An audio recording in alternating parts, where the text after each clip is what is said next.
The birth no one was ready for. The scream ripped through carriage 14 like a thunderclap. It was the kind of sound that bypassed logic and drilled straight into the spine, raw, sharp, unmistakable. The kind of scream that made grown men flinch, and grandmothers clutch their chests.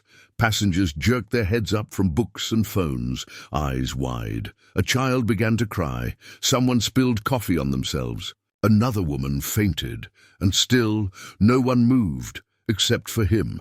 The old man in the navy blue uniform, standing at the far end of the carriage, holding a worn leather bag, took one slow, deliberate step forward.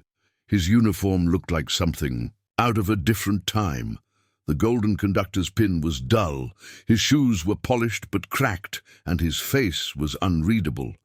Kind, maybe, but also heavy, like someone carrying decades of unsaid words.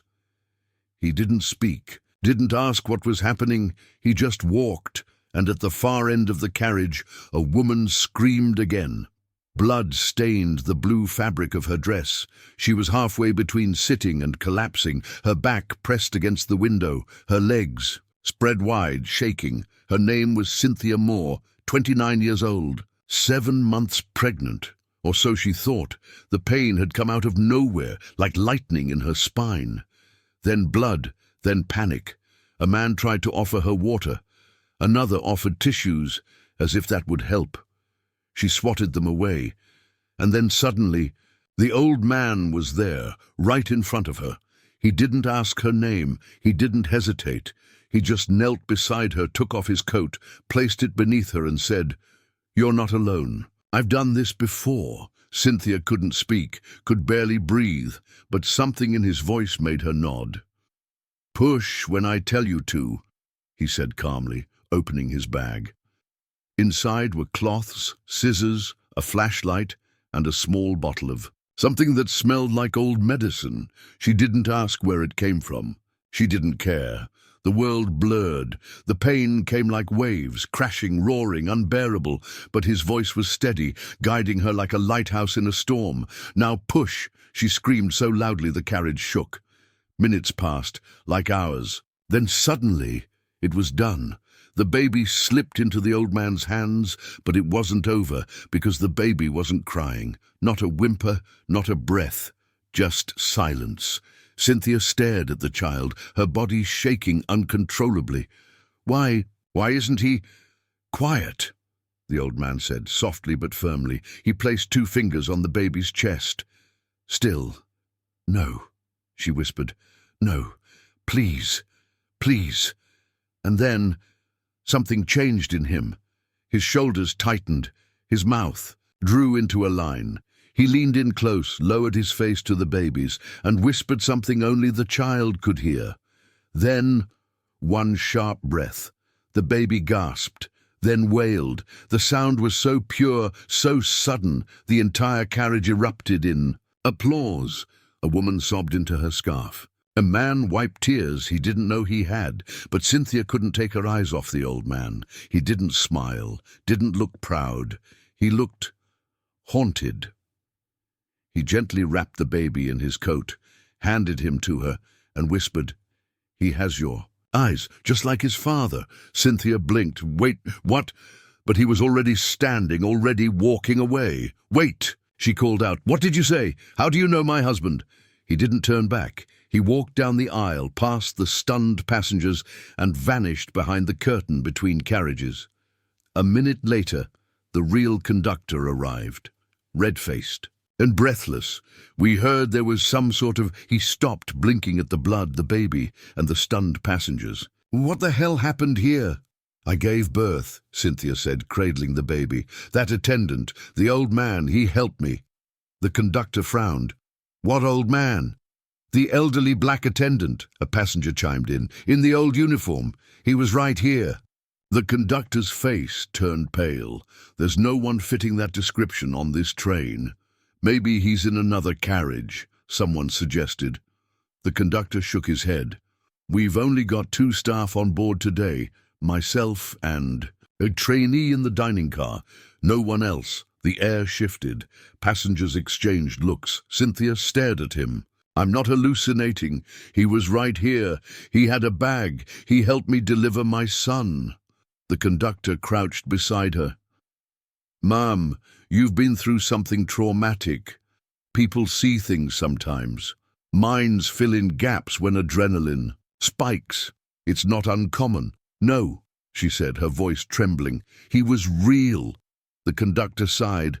"Okay, let's get you checked by medical when we stop. You're safe now." He stood and walked away, but Cynthia couldn't shake the chill in her spine. She looked down at her baby, now fast asleep in her arms, and then noticed something beside her. A leather bag, old, cracked, and covered in dust. She hadn't seen it before.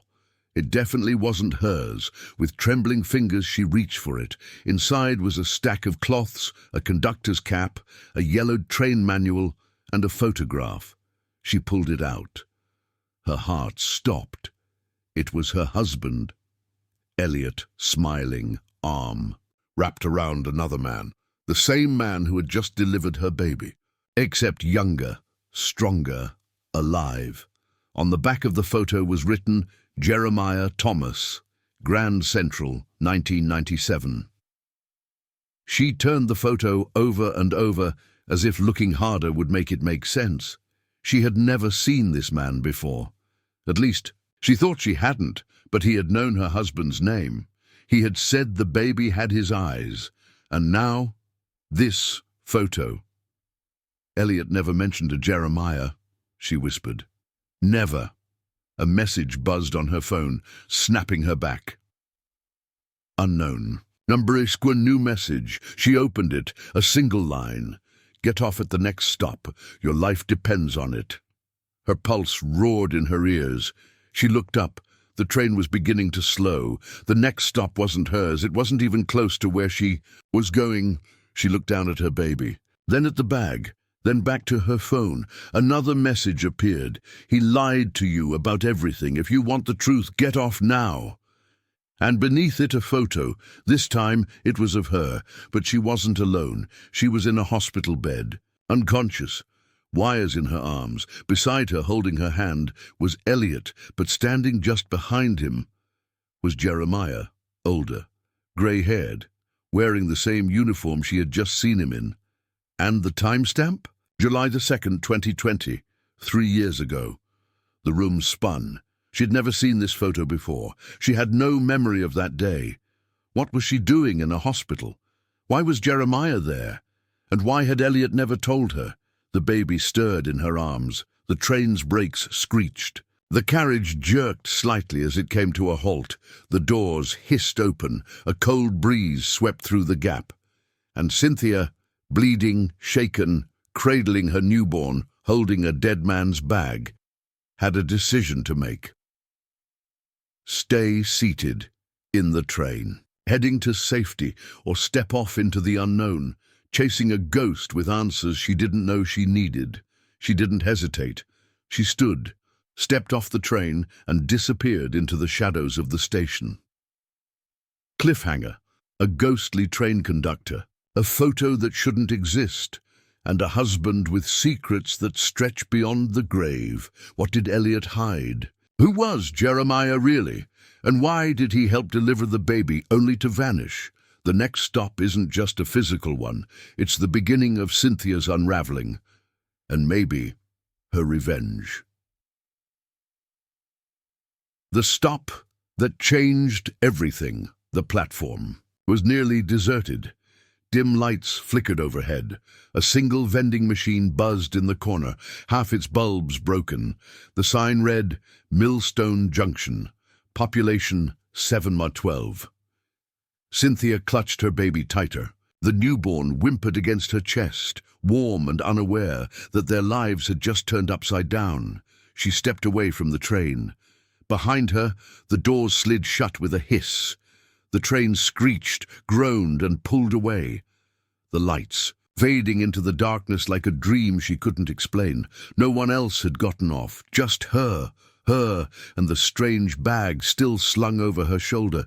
Jeremiah's bag. She was shaking. From blood loss, from cold, from the suffocating weight of uncertainty pressing against her skull, a scream, a ghost, a photograph, and a warning. Your life depends on it. She turned her phone over and over in her hand, hoping for another. Message. Nothing. No bars. Of course. She looked around the platform. There was no station agent, no staff, just a chipped wooden bench and a cracked payphone dangling from its cord like something out of a horror film. She was about to sit when she heard the sound. Wheels crunching over gravel. A dark green pickup truck rolled toward her from the edge of the parking lot. The headlights cut through the mist, blinding her. She froze, then the window rolled down. Cynthia Moore? A deep voice called out. You need to come with me. She stepped back. Who are you?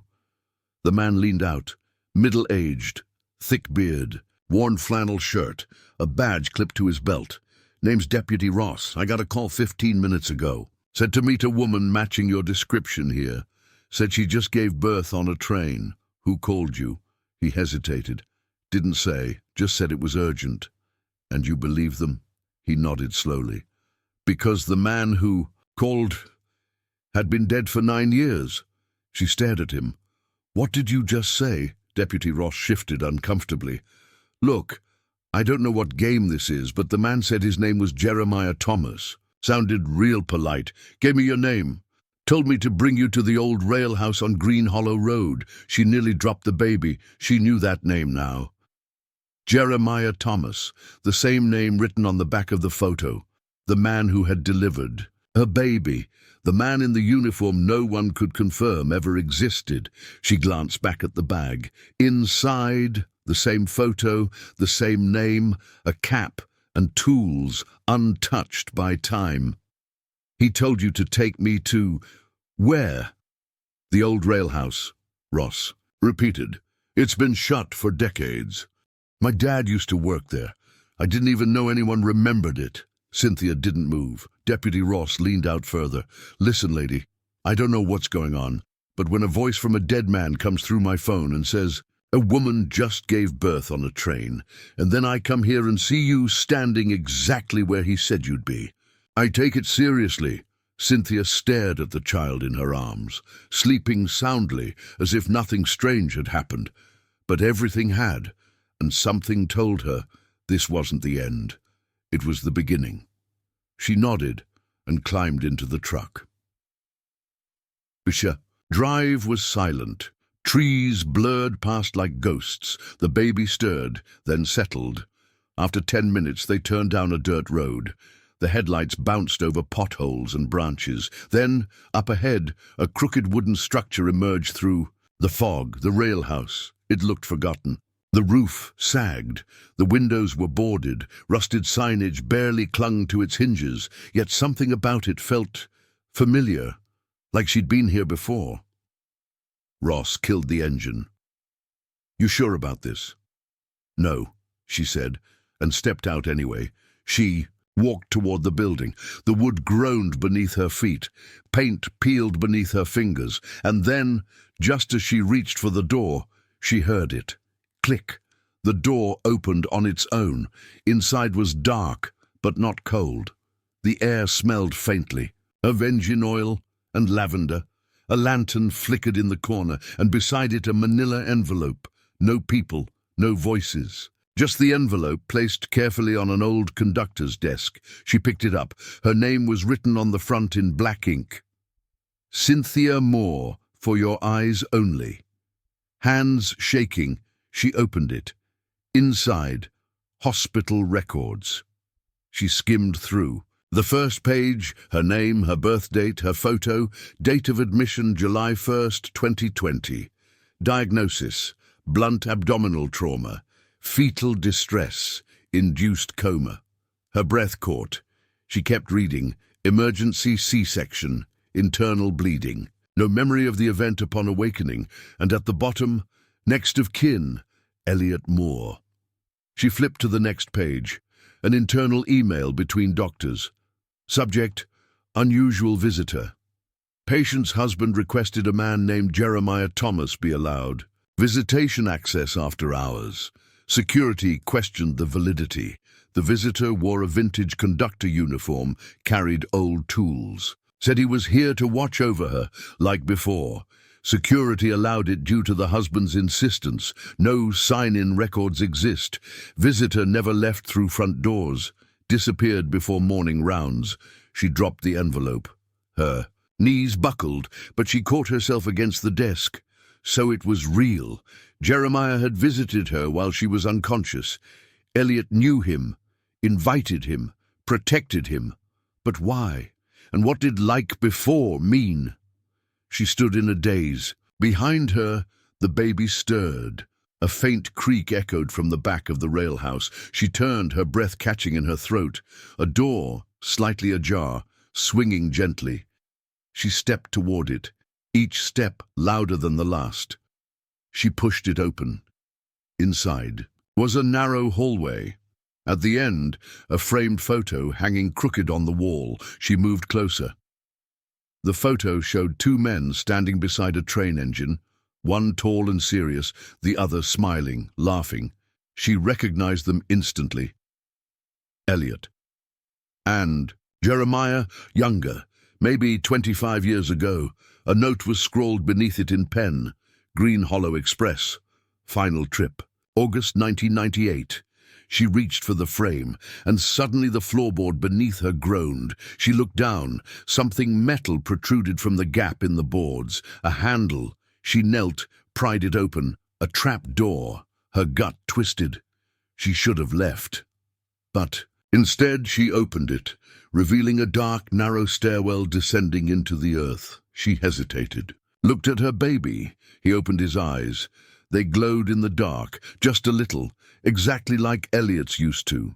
She swallowed hard, slung the bag over her shoulder, and climbed down. The air below was damp, almost electric.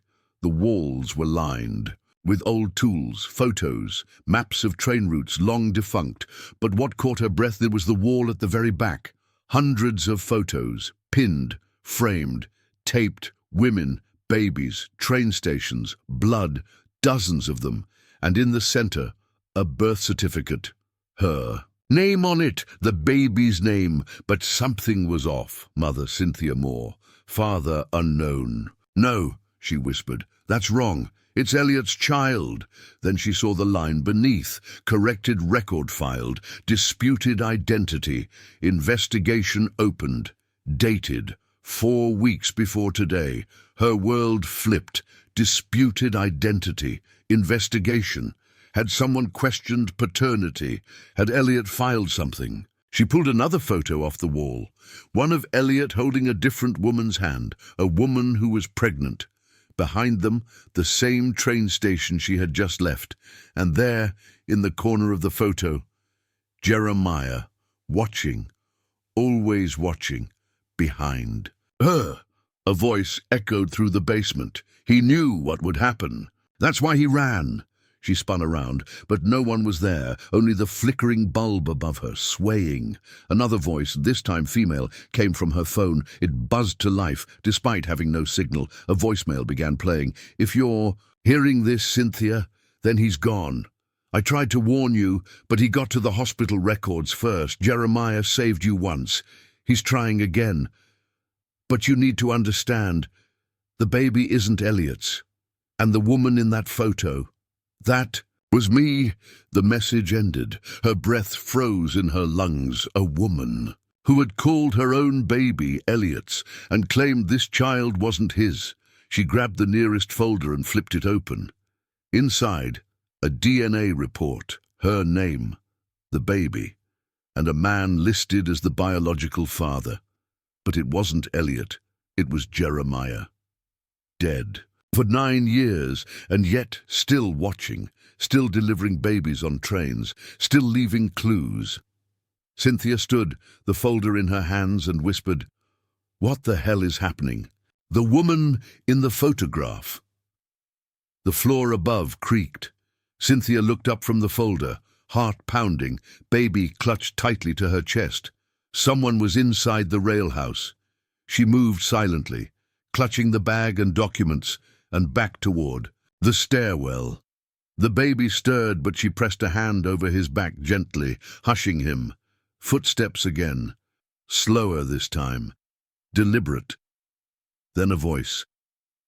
"You shouldn't have come here alone." She froze. A shadow stretched across the floor above. Her heavy boots, strong build. "A man! Who are you?" she called out. No answer. She held her breath, slowly reached into Jeremiah's bag and pulled out the only thing resembling a weapon, a rusted wrench. The basement light flickered again. Then suddenly, silence. The footsteps stopped. Cynthia climbed the steps quickly but quietly, heart hammering. As she reached the top, she found nothing. The room was empty. The front door stood wide open, swinging in the wind. Had the man left? Or was he hiding? She scanned every corner and back toward the door. The baby stirred again, this time letting out a small cry. "Shh, shh, we're okay," she whispered. She stepped into the fog outside, clutching the wrench and the child. Documents stuffed into her coat. Deputy Ross's truck was still there, but the driver's door was open, keys gone, the seat empty. No sign of Ross, only a muddy boot print on the ground, next to a woman's high heel, not hers. She turned in a slow circle, then something caught her eye, a rusted mailbox near the edge of the property, just barely legible.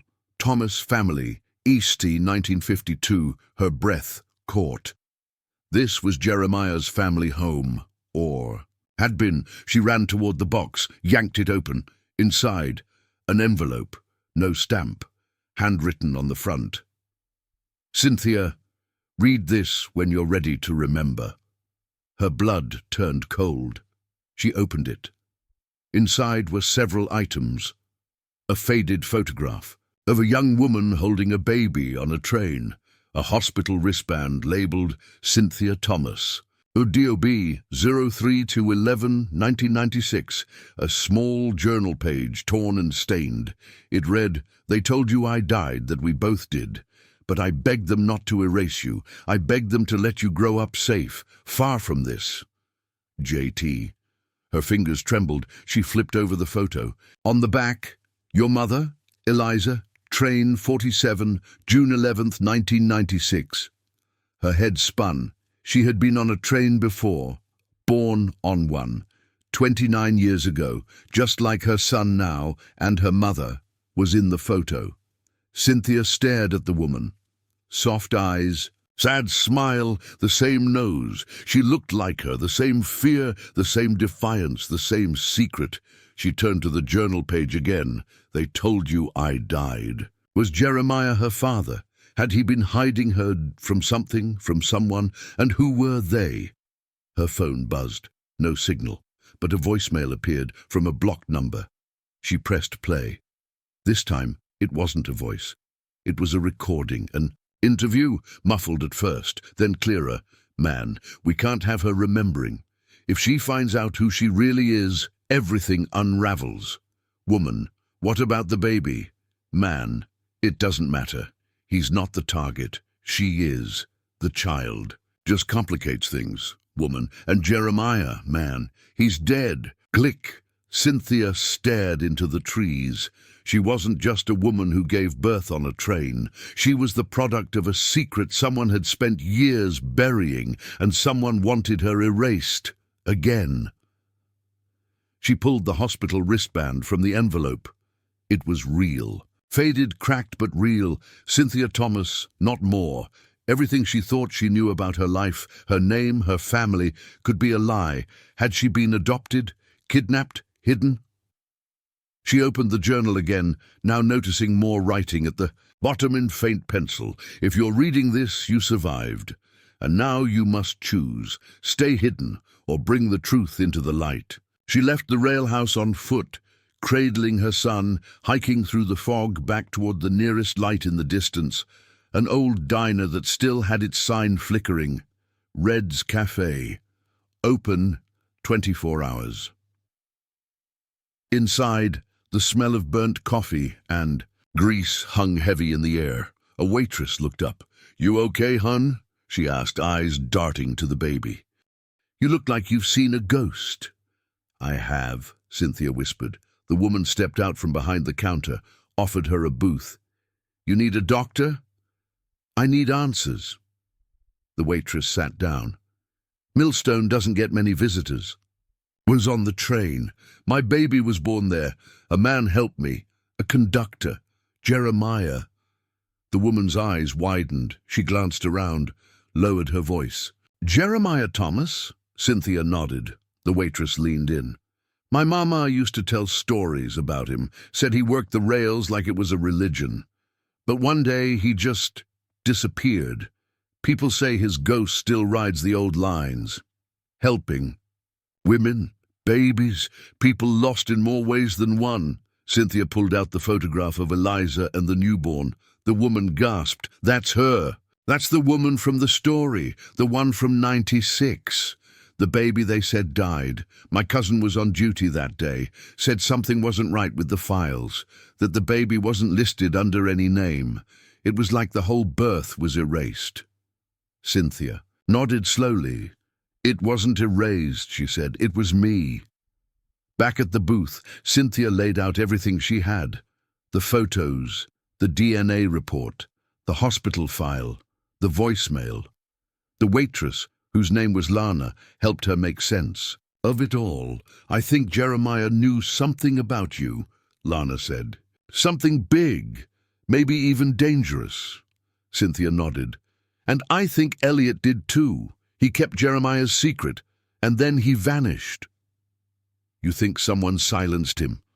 "I think he was trying to protect me, and the baby." "But from what?" Cynthia reached for her phone. She opened the voicemail again, played the man's voice. Lana paled. "That voice," she whispered. "You recognize it?" Lana nodded slowly. "Sheriff Halverson. He's not just the sheriff. He owns half the town. Rail lines, real estate, even the clinic. His family's been in power for 50 years. You think he's part of it?" "I know he is. My uncle was run off this land for asking too many questions about the rail crash in '96. The one they said was an accident. It wasn't." Cynthia's voice dropped. "That's the year I was born." Outside the diner, a black SUV rolled. Past slowly, Cynthia ducked. Lana glanced out.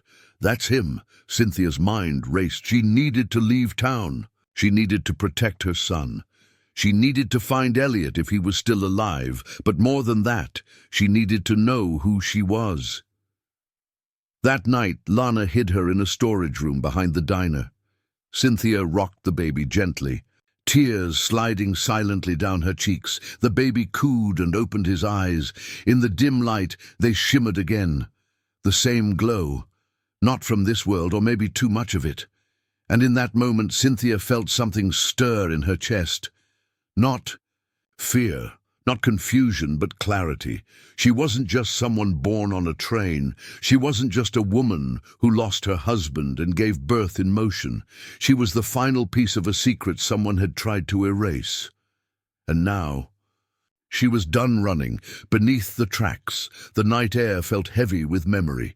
Cynthia stood in the middle of an overgrown path, the rustle of leaves underfoot muffled by fog. The baby stirred against her chest, wrapped in layers to protect him from the wind. She pressed a kiss to his forehead, then raised her eyes to the clearing ahead. She had arrived, the crash site, where Train 47 derailed in June of 1996, the day she was born. It had taken 2 days of dodging patrols, hiding in motels under fake names, and surviving on diner food packed by Lana. A bus ride, a borrowed car. The name Cynthia Thomas was dangerous now. Every news station, every corner of the internet now showed a blurry image of her exiting the train with her newborn, twisted into stories. Fugitive mother kidnaps infant, linked to missing husband. But she wasn't the villain. She was the missing piece. And here, in the middle of nowhere, in a forgotten place, buried by time and trauma, she'd find answers. The crash site looked like a ghost town, swallowed by nature. Rusted rail pieces jutted from the dirt like bones. Metal scraps, twisted beams, and charred wood remained untouched since that fateful day. A large stone marker sat in the middle, weathered and cracked, moss creeping over it. In memory of those lost, June 11th, 1996. Gone, but never forgotten. Someone had scrawled in red paint beneath it, long faded, "Liars bury truth." She knelt beside the marker and brushed away the leaves. There, tucked into the base, she found a rusted metal box. She pried it open. Inside, papers, a photograph, and a cassette tape labeled "Eliza Testimony, Play When Safe." Her fingers trembled. She stared at the photo. A young Eliza, bruised, holding an infant swaddled in cloth. Behind her stood Jeremiah. They were both alive in the photo. This wasn't just a keepsake. It was a record. Proof. The tape was next.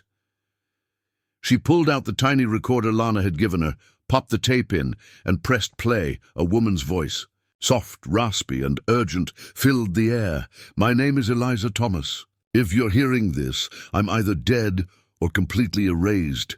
Cynthia's breath hitched. "I was 17 when I boarded train 47, 7 months pregnant. My family didn't know. No one did. Jeremiah, the train conductor, was the only one who helped me. He told me things about people in power using the trains for more than transport. They moved records, human cargo, secrets. And when I gave birth on that train, they tried to take the baby. They said it was part of the deal. I wasn't supposed to survive either. But Jeremiah, he hid us, made it look like we died. He faked my death, burned a double's body in the wreck. It was the only way. To save my child, he promised he'd watch over her, raise her if I couldn't. But if this tape is playing, they found me. And you, my darling, are the child they couldn't erase. They'll come for you. But remember this. Your name is Cynthia, and you are truth incarnate." Silence. Then the tape clicked off. Tears spilled down Cynthia's cheeks. Jeremiah hadn't been a random stranger. He had saved her. Twice.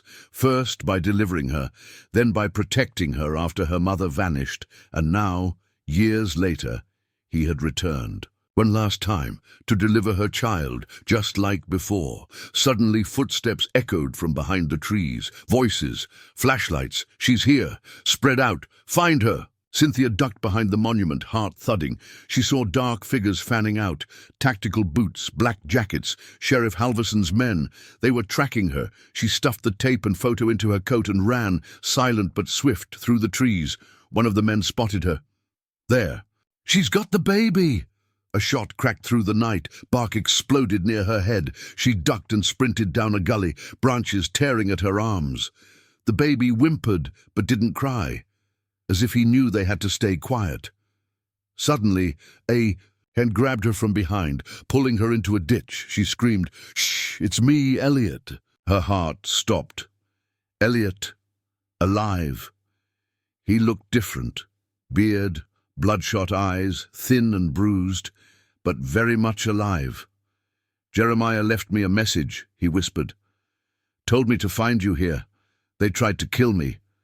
Cynthia threw her arms around him. "I thought you were gone," she whispered. "I almost was." He led her through a hidden tunnel beneath the tracks, an old maintenance path Jeremiah once showed him in secret. Inside, he lit a lantern. "They're scared of you, Cynthia," he said, "because your existence is proof. You're the one they tried to bury with the crash. They killed Eliza. They kill anyone who threatens to expose what they've done." She showed him the tape, the photo, the documents. Elliot nodded, grimly. "We have everything now, all the pieces, but what do we do with them? We release it, all of it." He opened a bag and pulled out a flash drive, encrypted, backed up online. "As soon as we press this," he said, holding up a satellite hotspot, "every media outlet in the country gets the truth. Eliza, Jeremiah, the crash, the real reason they've been trying to find you." Cynthia looked at her son. He looked back, calm, bright-eyed, a quiet strength in his tiny face. She nodded. "Do it. 10 minutes later it was done. They transmitted everything. The audio recordings, Jeremiah's logs, Eliza's testimony, DNA evidence, hospital fraud documents, photos, newspaper clippings, everything. And then they waited. The first news alert came through in minutes. Breaking. Secret rail conspiracy exposed. Birth records falsified. Former conductor named hero. Then another. Nationwide manhunt called off. Woman and infant cleared of wrongdoing. Sheriff under investigation. And then public demands justice after tape reveals. Cover-up of 1996 train crash. Cynthia sat in silence, her baby against her chest, as sirens rang out in the distance. But they weren't for her anymore. They were coming, for the people who had hunted her. This time, they were the fugitives. Days later, Cynthia stood at the edge of the now-sealed crash site. Beside her, a new stone marker, Eliza Thomas' mother, fighter, truth-bringer. 1979-1996. She vanished to save her child. Now her child saves the truth. Elliot approached. They're offering you full immunity and an interview. National network. Cynthia shook her head. Let them tell the story. I'm done running, but I'm also done performing. I'm going home. He smiled. And the baby? She looked down at her son, his eyes wide, peaceful, curious. He'll know who he is, she said, where he comes from, and who gave everything so he could live. She turned toward the horizon. His name is Jeremiah. Ghosts on the platform. Interview requests flooded in like a tidal wave. CNN, BBC, even late-night shows. Cynthia declined them all. She wasn't interested in fame. She wanted the truth to breathe freely, not be cut into a segment between ads. Instead, she sat quietly in a safe house near Oregon's coast, watching the headlines reshape the world she'd once feared. Train 47. Survivor speaks out. Conspiracy. Confirmed. Nation demands probe into federal rail collaboration. Sheriff Halverson arrested for obstruction and evidence tampering. The lies were falling apart, but one question remained unanswered. The one the public wasn't even asking. Where was Eliza Thomas? It started with a blurred face in a background. Shot. Cynthia was rocking baby Jeremiah, half asleep on a threadbare couch, when the TV cut to a live protest outside the Capitol. Dozens of people held signs. Justice for Eliza, no more secrets, we ride with truth. And in that crowd, just a second no more, stood an old woman in a worn grey shawl, sharp chin, sloped shoulders, eyes that matched Cynthia's. She jolted. Upright, pause it! Elliot rewound the frame. It was grainy, pixelated, but her heart knew. That's her, Cynthia whispered. That's my mother. But she's supposed to be dead. She isn't. The search took them across states, hospitals, shelters, underground networks of whistleblowers who remembered Eliza. Some swore she was dead. Others claimed she went into hiding after giving a final warning to a group called the Switchmen, an anti-corruption resistance that once helped railroad workers escape blackmail. Cynthia followed the whispers. Baby Jeremiah always strapped to her chest, his tiny fingers often curled around the pendant Eliza left behind. In an abandoned post office near Flagstaff, she found a folder, marked Switchman, Final Manifest. Inside, names, dates, and a destination scrawled in red ink, Silver Pine Station, June 11th, midnight. One last ride. Elliot frowned. That's the same date as the crash. It's symbolic. It's a message, Cynthia said. She's alive, and she's calling. Me! They arrived in Silver Pine on June 10th, under cover of night. A forgotten station tucked in a canyon, surrounded by fog and pine. The ticket windows were shattered. Rusted benches sat under collapsed roofs. No power, no staff. Just silence. And a set of tracks leading into nothing. Cynthia paced the platform, unsure. Jeremiah gurgled softly, watching moths dance in the light of a battery lamp. Maybe it's a trap, Elliot said. Someone's using her name to draw you in. I have to know, Cynthia replied, even if it kills me. Midnight approached. Then, a distant rumble, a faint whistle, low and haunting. Elliot froze. That's not possible. The fog parted. A train emerged, not on any modern schedule. No number, no markings, just silver paint peeling with time, headlights glowing like eyes from another world. It slowed to a stop with a hiss of steam. One door opened and a figure stepped out, thin, wrapped in a shawl, and very much alive. "Eliza," Cynthia whispered. Their eyes met. The old woman smiled, tears already falling. "Cynthia." She ran forward. They collided in a sobbing embrace, 3 generations held together by trembling arms. Cynthia, her mother, and the infant boy who'd survived it all. "I thought you were dead," Cynthia cried. "I almost was," Eliza whispered. "Jeremiah kept me hidden. Then when they came too close, I vanished for real, changed my name, buried the past. But you watched me on TV. I never stopped watching. I waited until you were ready." She cupped her daughter's face. "You were born on this date, on a train just like this, and now you're reborn, not in fear but in power." They boarded the train. Inside, it was unlike anything Cynthia expected. Half the seats had been removed, replaced with crates of documents, screens showing underground networks, names of whistleblowers, hidden cameras, secret evidence trails. This was the Switchman's mobile base. They never stopped moving.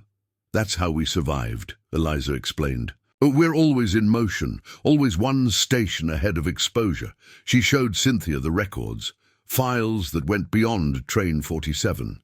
Other accidents, other disappearances, whole towns silenced by manipulation.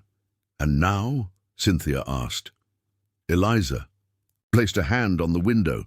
"Now it ends. We're going public, everything, and we need you." Cynthia shook her head. "I have a son. Which is exactly why you must fight, so he never rides a train built on lies." They reached a junction deep in the Arizona desert, an old satellite tower abandoned since 2002. Here, Eliza uploaded the final master file, Switchman Manifesto 0.0.1, into the global web. Footage of secret trials, testimonies from engineers threatened with death, evidence of payouts and forged birth-death records, and one file above all others, the birth and rebirth of Cynthia Thomas. Narrated by Eliza herself, it told the story of a girl born in terror, lost to the system, and found again by truth. As the uploads completed, Eliza turned to Cynthia one last time. "This is your story now." Cynthia looked out at the sunrise. "No, it's ours, and it's just beginning."